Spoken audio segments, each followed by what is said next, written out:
제8장.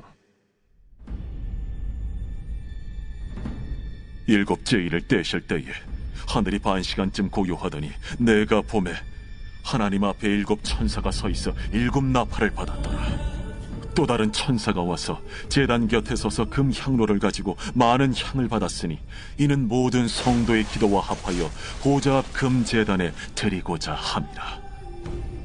향연이 성도의 기도와 함께 천사의 손으로부터 하나님 앞으로 올라가는지라. 천사가 향로를 가지고 제단에 불을 담아다가 땅에 쏟아내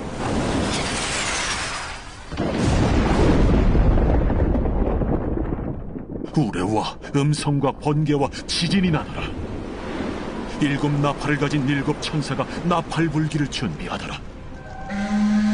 첫째 천사가 나팔을 부니 피 섞인 우박과 불이 나와서 땅에 쏟아지매 땅의 3분의 1이 타버리고 수목의 3분의 1도 타버리고 각종 푸른 풀도 타버렸더라.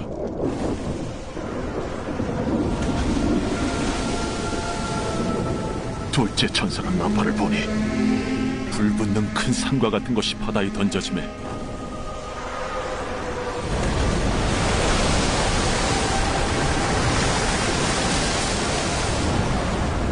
바다의 3분의 1이 피가 되고 바다 가운데 생명 가진 피조물들의 3분의 1이 죽고 배들의 3분의 1이 깨지더라.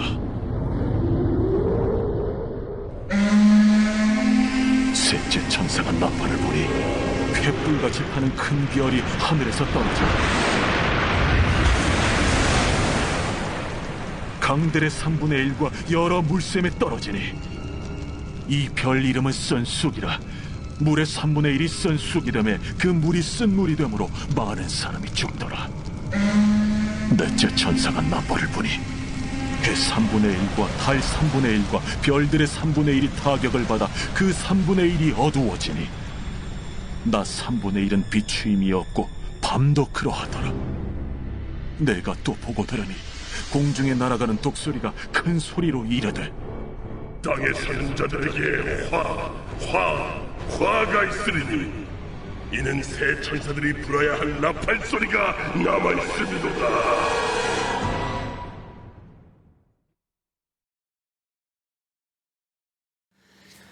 어린 자녀들이 부모의 돌봄과 사랑을 잊고 그 그늘 아래 살고 있는 동안에는 그 부모의 돌봄과 또 희생의 사랑의 크기가 얼마나 큰지 잘 모르는 경우들이 있습니다. 그래서 스스로 자립하여서 자기의 삶을 살기 시작한 그때에야 비로소 부모의 그늘 아래 살아가는 것이 참 편안한 것이었구나, 참 복되고 귀한 것이었구나 라고 하는 것을 뒤늦게 깨닫게 되는 때가 있죠. 그렇게 깨닫고 정신을 차려서 열심히 살면 다행입니다만 그럼에도 불구하고 여전히 정신을 차리지 못하고 노는 것과 향락에 빠져 살아간다면 참 답답한 인생이라고 말할 수 있지 않겠습니까? 요한계시록의 말씀에도 사실 그와 같은 모습이 우리에게 적용된다고 볼 수 있습니다. 하나님은 이 땅의 역사를 주관하고 계시는 주관자이십니다. 죄악의 역사들로 인해서 이 땅 가운데 창궐한 죄의 결과들, 죽음과 전쟁과 수많은 고통과 탄식의 문제들이 우리의 삶 가운데 경험되어지고 겪어야 할 일들이지만 하나님이 우리를 보호하시고 또 돌보시기에 우리는 그와 같은 죄의 결과들에 노출되어 또 거기에 짓눌려 살지 않는 은혜의 삶을 산다고 말할 수 있습니다. 그런데 만일 우리가 그런 하나님의 은혜에 감사하지 못하고 또 그 은혜를 갈망하지 못하여서 방종한다면, 죄악된 삶을 선택하고 하나님의 말씀으로부터 벗어난 길을 걷는다면 우리는 하나님의 보호하심을 충분히 받아 누리는 삶을 살 수 없게 될 것입니다. 이 땅의 역사는 어떨까요? 이 땅의 역사의 끝도 하나님께서 붙잡고 계시다는 것을 이미 요한계시록 6장, 7장 말씀을 보면서 보지 않았습니까? 땅의 뇌 기퉁이를 천사가 붙잡고 있는 모습만으로도 하나님이 이 땅의 역사의 주관자이심을 명확하게 그리고 있는 장면입니다. 그런데 각각의 그러한 천사들이 땅을 붙잡고 있는 것을 놓을 때가 있습니다. 하나님께서 이 땅의 심판을 명하시는 그날, 6번째 인이 띄어지고 마지막 7번째 인이 띄어지는 그날, 나팔 소리와 함께 이 땅은 우리가 감당할 수 없는 크기의 심판에 놓이게 된다는 것을 요한계시록 7장을 넘어 이제 8장에서 말씀하고 있습니다. 1절 말씀에 보면 그 어린 양이 7째 봉인을 뗄 때에 하늘은 약 반 시간 동안 고요하였습니다 라고 말합니다. 하나님께서 그 심판을 명하시기 바로 직전 잠시 고요한 때를 허락하시죠. 이제 본격적인 그런 하나님의 심판이 시작되어짐을 사실 이 침묵이 알리고 있는 것입니다.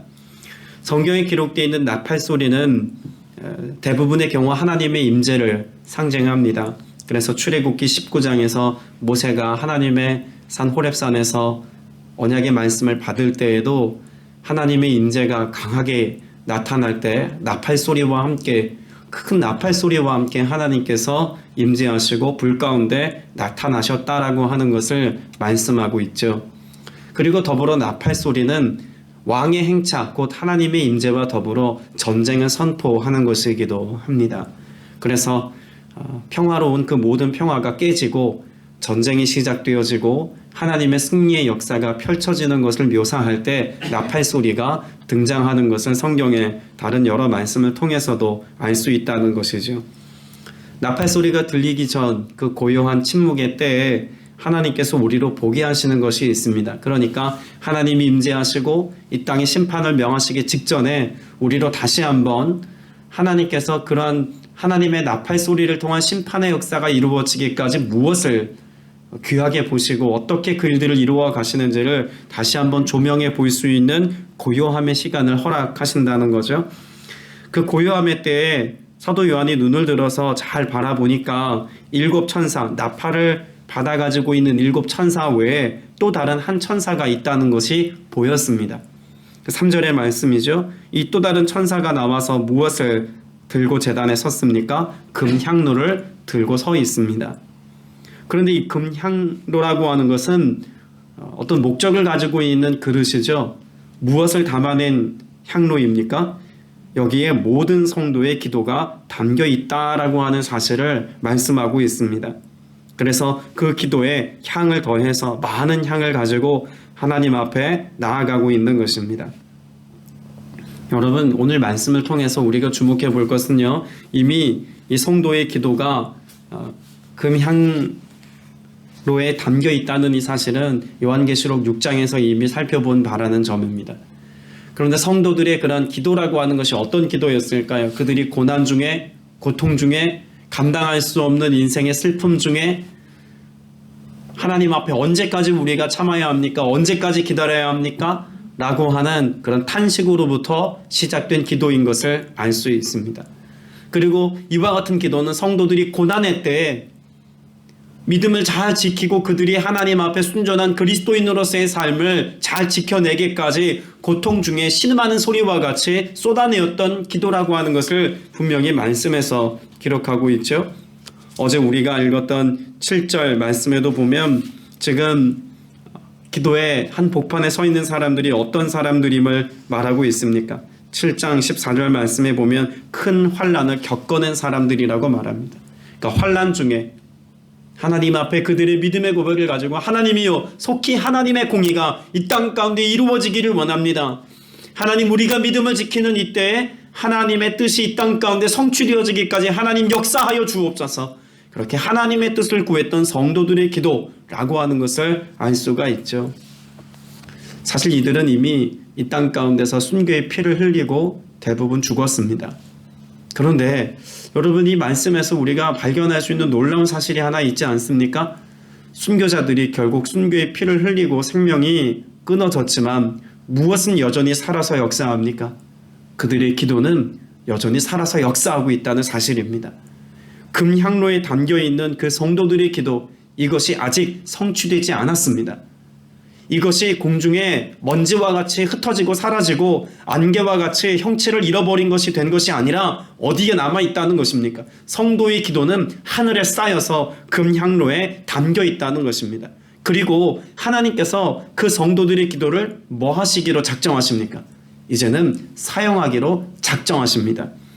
그래서 5절 말씀에 보면 그 뒤에 그 천사가 향로를 가져다가 거기에 제단 불을 가득 채워서 땅에 던지니 천둥과 요란한 소리와 번개와 지진이 일어났습니다 라고 말합니다. 자, 그러면 성도들의 기도에 천사가 향을 더하여 하나님께 들려줬더니 하나님께서 이것을 땅에 쏟으라고 말씀하셨다는 것을 우리가 알 수 있죠. 성도의 사명은요, 이 땅을 살아가는 동안에 우리가 열심히 충성하고 봉사하고 헌신하고 또 주께서 우리에게 주신 복음을 전하는 것, 이것으로 끝나지 않습니다. 우리가 다음 세대들을 위해서 기도합니다. 나라와 민족을 위해서도 기도합니다. 또 아직 일어나지 않은 어떤 일들 가운데 우리가 살아낼 수 없는 어떤 먼 미래에 어떤 일들에까지 주님께서 이 땅 가운데 이루어 주실 것을 소망하고 바라보고 기도합니다. 그리고 그 기도가 오늘 내가 살아가는 때 이루어지지 않더라도 하나님은 그 기도를 들으시고 응답의 역사를 이루신다는 것을 이 요한계시록 8장의 말씀을 통해서 우리는 볼 수 있어야 합니다. 여러분, 1800년도 후반에 조선 땅에 복음의 씨앗이 뿌려졌습니다. 1900년도 초반에 이 땅에 부흥의 역사가 있었습니다.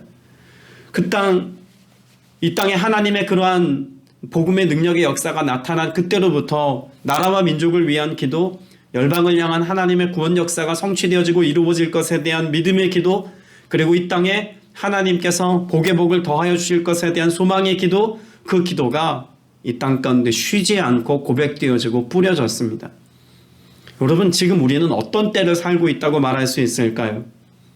어느 시점에 누군가 했던 그 기도의 응답의 때를 살고 있습니다.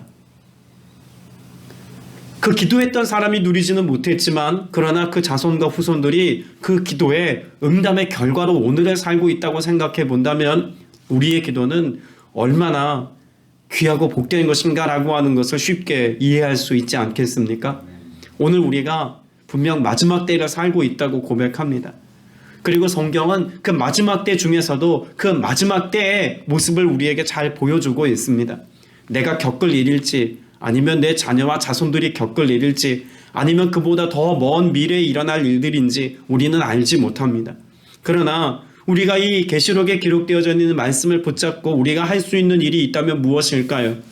하나님의 공의가, 하나님의 심판과 하나님의 뜻이 이루어지는 그날, 하나님, 이 땅 가운데 하나님의 택한 백성들은 구원하시고 하나님 심판이 임하는 그때 하나님의 영광의 역사가, 하나님이 계획하신 그 하나님의 나라와 의의 역사가, 죄에 대한 심판의 역사가 이 땅 가운데 이루어지기를 소망합니다. 우리가 이것을 기도할 때 그것을 하나님이 심판의 도구로, 하나님의 공의를 이루시는 도구로 분명히 사용하신다고 말씀하고 있습니다.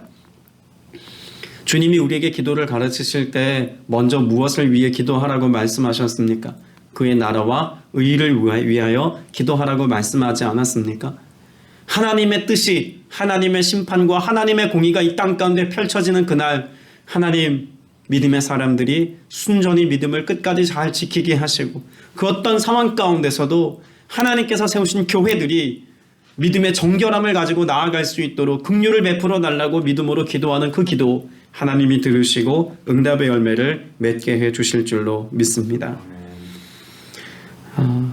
여러분, 성도들의 기도는 반드시 응답된다고도 가르쳐 주고 있습니다. 여러분의 기도가 헛되지 않습니다. 당장에 내가 누리지 않아도 여러분, 이 기도를 주님이 사용하신다는 사실을 믿는다면 우리가 기도를 성실히 해야 하지 않겠습니까? 기도하는 일을 중단해서는 안 됩니다. 야고보서 5장 16절에 뭐라고 말씀하고 있습니까? 기도는 역사하는 힘이 크다고 말씀하고 있습니다. 분명히 성도의 기도는 역사하는 힘이 큽니다. 기도 행위 자체가 뭔가 대단해서가 아니라 그 기도가 하나님의 손에 붙잡힌 바 되고 오늘 본문에 기록되어 있는 것처럼 금향로에 담긴 바 되어서 이것이 다시금 이 땅 가운데 부어지는 그날 하나님의 뜻이 이루어지는 도구가 되니 얼마나 큰 능력의 도구라고 볼 수 있는 것이겠습니까?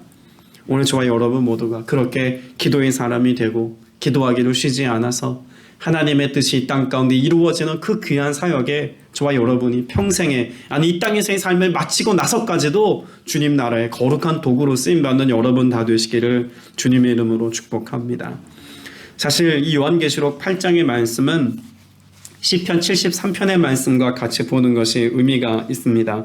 시편 73편의 말씀은 여러분 집에 돌아가셔서 꼭 읽어보시고, 특별히 1절부터 16절까지의 말씀은 그와 같이 심각한 고통과 고난과 감당할 수 없는 인생의 무게 앞에서 탄원하고 또 신원하는 목소리를 가지고 주님 앞에 고백하는 기도의 내용을 담고 있습니다. 그래서 얼마나 크고 힘든 일들이 이 땅 가운데 펼쳐질지에 대한 그 고통의 내용을 짐작해 보게 하는 그런 내용들이 담겨 있다고 볼 수 있죠. 그래서 악인이 득세하는 것 같습니다. 믿음의 사람들이 이 땅 가운데 고통당하는 것이 끝나지 않을 것 같은 큰 절망에 대해서도 이야기합니다. 그런데 17절 말씀에 보면 반전 같은 이야기가 등장합니다. 시편 73편 17절 말씀에 보니까 하나님의 성소에 들어갈 때에야 그들의 종말을 내가 깨달았나이다 라고 말합니다. 하나님이 우리의 시력과 우리의 시선으로 볼 때 악인이 득세하는 것 같고 뭔가 우리의 믿음의 사람들의 삶이 피폐해지고 절망 가운데 치닫는 것 같지만, 하나님의 성소에 들어가 하나님의 임재 앞에 서고 하나님께서 믿음의 눈을 뜨고 보게 하시는 그 하나님의 영광의 역사를 믿음의 눈으로 보고 나니 세상 가운데 형통과 성공과 영화로움이 아무것도 아닌 것인 것과 세상에 득세하는 자들이 결국 마지막 날에 하나님 앞에 어떻게 심판당할지를 비로소 깨닫게 됐다고 그렇게 시편 기자가 고백하는 것 아닙니까?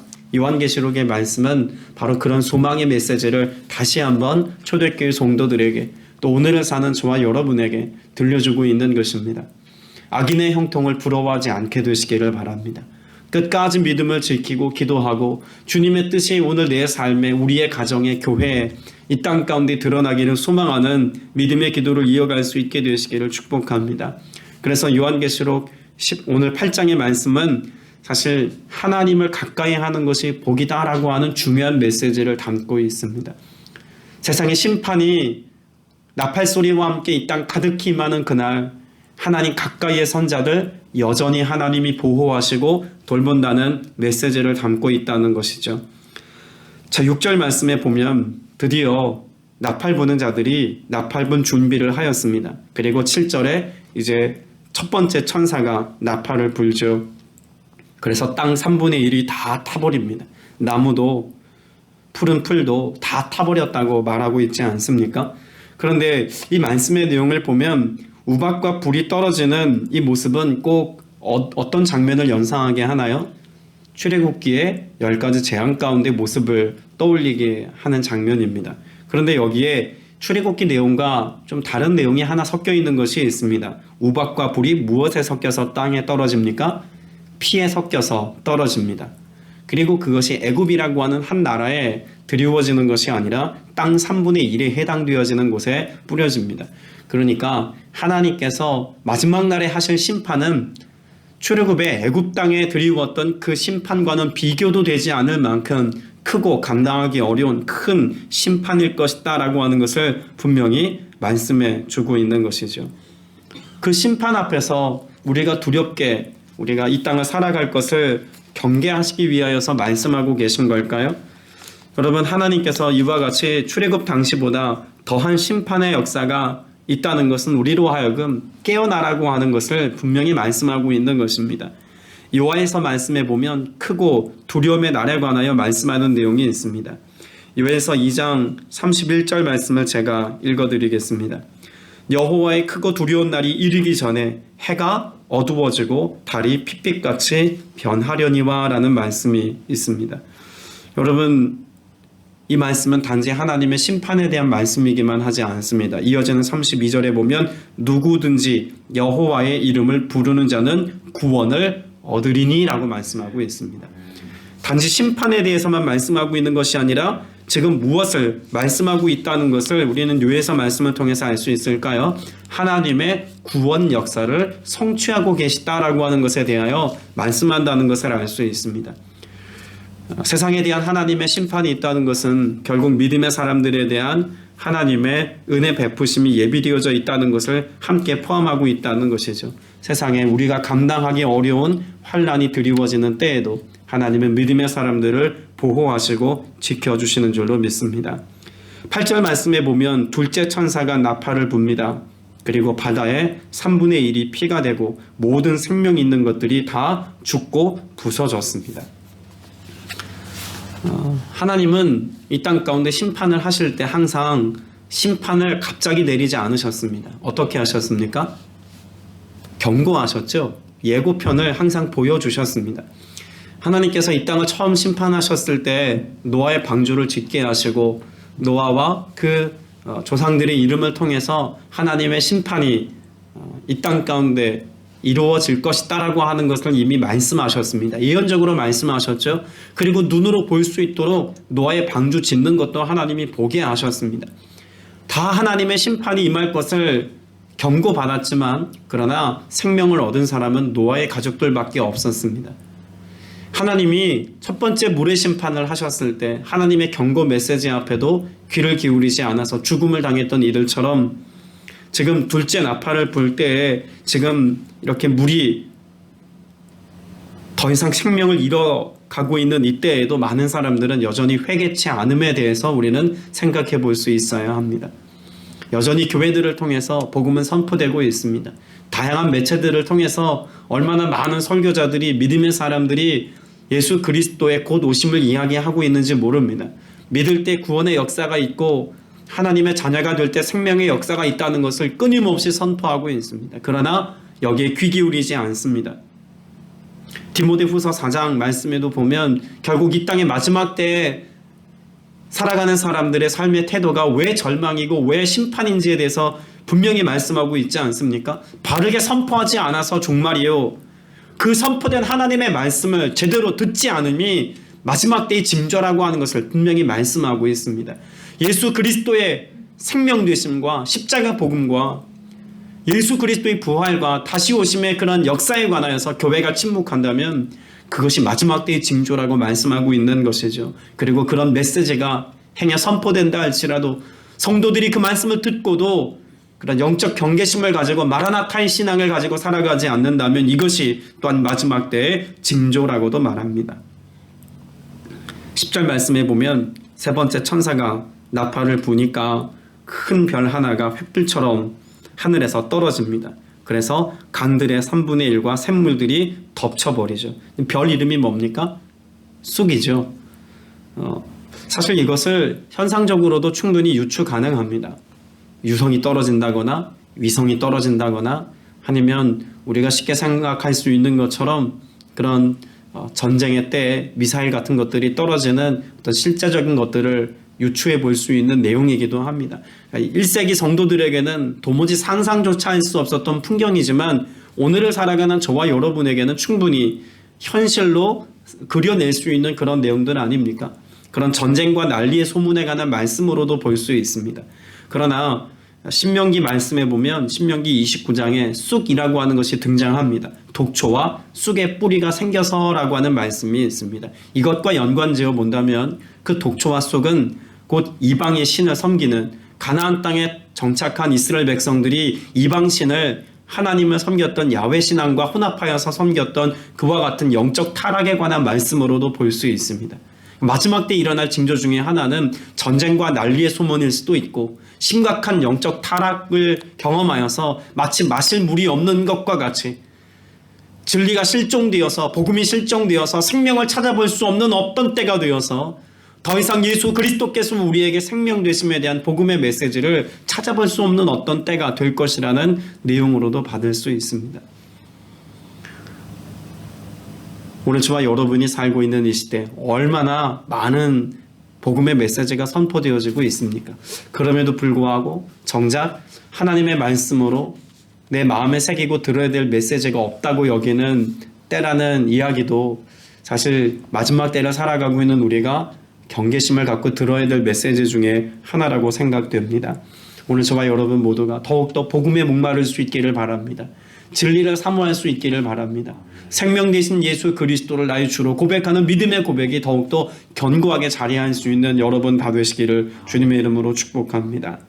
오늘 8장의 네 번째 나팔 소리가 끝으로 8장의 내용이 끝을 맺죠. 자, 네 번째 천사가 나팔을 붑니다. 그랬더니 해의 3분의 1과 달의 3분의 1과 별들의 3분의 1이 타격을 입어서 어두워집니다. 빛을 잃었습니다. 그런데 우리가 주목해 볼 것은요, 12절 맨 마지막에 있는 모습입니다. 밤도 역시 그렇게 되었습니다. 여러분이 어둠이 임하는 사건이요, 역시 출애굽기에 등장하는 내용이죠. 그런데 출애굽기 내용과 또 상이한 것이 하나 있습니다. 어떤 내용입니까? 밤이 빛을 잃었다는 것입니다. 너무 칠흑 같은 어둠이 이제 이 땅 가운데 드리워져서 그 어떤 대책도 세울 수 없는, 그 어떤 대비도 할 수 없는, 준비할 모든 시간이 끝장났음을 분명히 말씀해주고 있는 내용이죠. 오늘 저와 여러분 모두가 앞서 읽었던 요에서 말씀을 다시 한번 떠올려 본다면, 칠흑 같은 어둠이라고 하는 것이 물론 현상적인 그런 자연재해라고도 말할 수 있지만, 하나님의 말씀을 선포하는 이들을 찾아보기 어려운 때, 하나님의 말씀을 듣고도 말씀대로 살지 않는 이들이 즐비한 그때의 모습이 오늘 우리가 읽은 12절의 내용과 일반이다라고도 말할 수 있을 것입니다. 오늘 저와 여러분 모두에게 주님은 여전히 빛이십니다. 믿으십니까? 빛 대신 예수 그리스도께서 오늘도 우리에게 이 예배를 통해서, 기록된 말씀을 통해서 우리가 일상을 살아가는 모든 순간순간에 예수 그리스도를 발견하고 바라보고 따라갈 수 있도록 여전히 역사하고 계십니다. 그런데 이제는 더 이상 그것이 가리워져서 보이지 않는 어떤 때가 될 것에 관한 경고의 메시지로 받는다면, 더 이상 예수 그리스도를 믿는 믿음의 사람들이 복음을 외치지 아니하고 예수 그리스도의 주되심을 선포하는 삶을 살지 않는다면 지금이 바로 그런 종말의 때라고도 볼 수 있지 않겠습니까? 여러분, 코로나가 우리나라에 또 온 세계에 유행하면서 교회적으로 가장 큰 어려움이라고 말할 수 있는, 위기라고 말할 수 있는 것 중에 하나는 세상 가운데 복음을 선포하는 것에 있어서 더 이상 그 어떤 영향력도 발휘하지 못하는 때가 되었다라고 하는 것이 심각한 위기입니다. 선교사님들이 더 이상 제대로 활동할 수 없습니다. 복음을 전할 수 없습니다. 목회자들이 더 이상 성도들을 모아두고 함께 복음을 제대로 전하기 어려운 때가 되었습니다. 물론 다양한 매체들을 통해서 힘쓰고 수고하고 있지만, 그러나 이전에 우리가 함께 모여서 예배했던 때와는 비교도 되지 않을 만큼 어려움의 때입니다. 여러분, 이 유행병 하나만으로도 이렇게 복음 전하는 것이 힘겨워지고 복음을 제대로 듣는 것이 어려움의 때가 된다면, 마지막 때에 해와 달과 별들이 빛을 잃어버리는 것처럼 그렇게 우리가 빛 대신 예수 그리스도에 관하여서 희미해진 어떤 때를 살게 된다면, 여러분, 이것이 얼마나 큰 위협이 되겠습니까? 영적인 도전은, 영적인 위협은 어쩌면 먼 미래에 일어날 일이 아니라 지금 우리가 살고 있는 이 시대의 역사인지도 모르겠습니다. 바라기는 저와 여러분 모두가 이와 같이 하나님의 나팔 소리가 들려지기 전에, 아니면 이미 하나님의 나팔 소리가 들려지고 있는 지금의 때를 살고 있다면, 그 경계 앞에서, 그 경고하시는 주님의 나팔 소리 앞에서 깨어 있어야 할 줄로 믿습니다. 전쟁이 시작되었고 이미 하나님 나라의 역사가 이 땅 가운데 선포되어지고 나타나고 있음에도 불구하고 여전히 잠들어 있다면, 여러분, 이 무익한 종 아니겠습니까? 저와 여러분 모두가 주님께서 말씀하시는 그 메시지와 그 음성을 듣고 나아가서 복음을 전하기까지, 또 성도들의 기도를 주님이 사용하신다고 하셨으니 그 기도하는 일에 여러분 여전히 성실하셔서 주님 앞에 쓰임받고 주님의 뜻을 이루는 거룩한 도구가 되어 여전히 오늘을 살아가는 신실한 믿음의 성도들 다 되시기를 주님의 이름으로 축복합니다.